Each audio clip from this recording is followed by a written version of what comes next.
এবার বাইকের number plate ব্যবহার করে প্রতারণা, কিন্তু জরিমানার নোটিশ পৌঁছলো আসল মালিকের কাছে।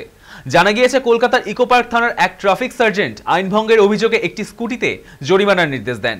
পরে সেই জরিমানার অর্থ না মেলায় ফাইন নোটিশটি যে নম্বরভুক্ত বাইকে দেওয়া হয়েছিল সেই নম্বরভুক্ত গাড়ির মূল মালিকের কাছে পৌঁছয়। নোটিশ পেয়ে গাড়ির মালিক খোকন সরকার ইকো পার্ক থানা এবং হাবড়া থানায় যোগাযোগ করে বিষয়টি জানান। দেখা গিয়েছে স্কুটিতে যে নম্বর ব্যবহার করা হয়েছে এবং খোকন সরকারের বাইকের নম্বর একই, যা মূল উদ্বেগের কারণ। এ বিষয়ে খোকন সরকারের স্পষ্ট বক্তব্য, তিনি বাইক কেনার পর কখনো হাবড়ার বাইরে বা অন্য কোথাও যাননি।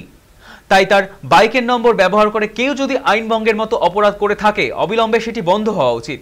তিনি দ্রুত ঘটনা তদন্ত করে দোষীদের বিরুদ্ধে কঠোর ব্যবস্থা নেওয়ার দাবি জানিয়েছেন। ইতিমধ্যেই পুলিশের তরফে পুরো বিষয়টি খতিয়ে দেখা হচ্ছে। এখন প্রশ্ন উঠছে, শহরে কি ফের মাথাচাড়া দিয়ে উঠছে প্রতারণা চক্র?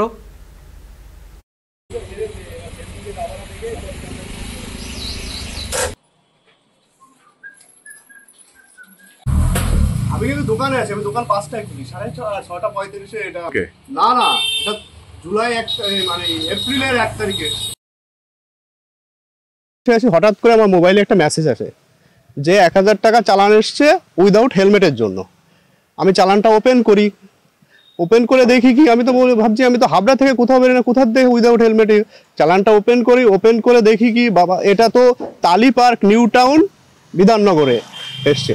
আমি আর ওই চালানে যে ফটোটা থাকে এটা স্কুটির ফটো, আমার তো স্কুটিটা আমারটা একটা ইসের বাইক, হিরোর এইচএফ ডিলাক্সের বাইক, আর ওই ফটোটায় একটা অন্য একটা ছেলের চেহারা। হাবড়া থানায় গিয়ে তখন হাবড়া থানায় কথা বললে ওরা ট্রাফিক ডিপার্টমেন্টে কথা বলি, ওরা বলছে দেখুন চালানের নিচে কার নাম্বার আছে, কার সই আছে, নিশ্চয়ই কোনো ট্রাফিক সার্জেন্টের সই থাকবে।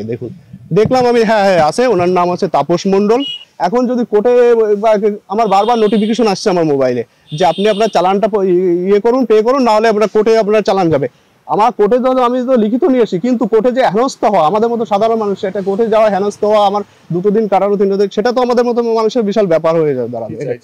আমি চাই সঠিকভাবে তদন্ত হোক, তাকে ধরা পড়ুক এবং যাতে আমার চালানটা রিমুভ হয়, আমি এর থেকে পরিত্রাণ চাচ্ছি।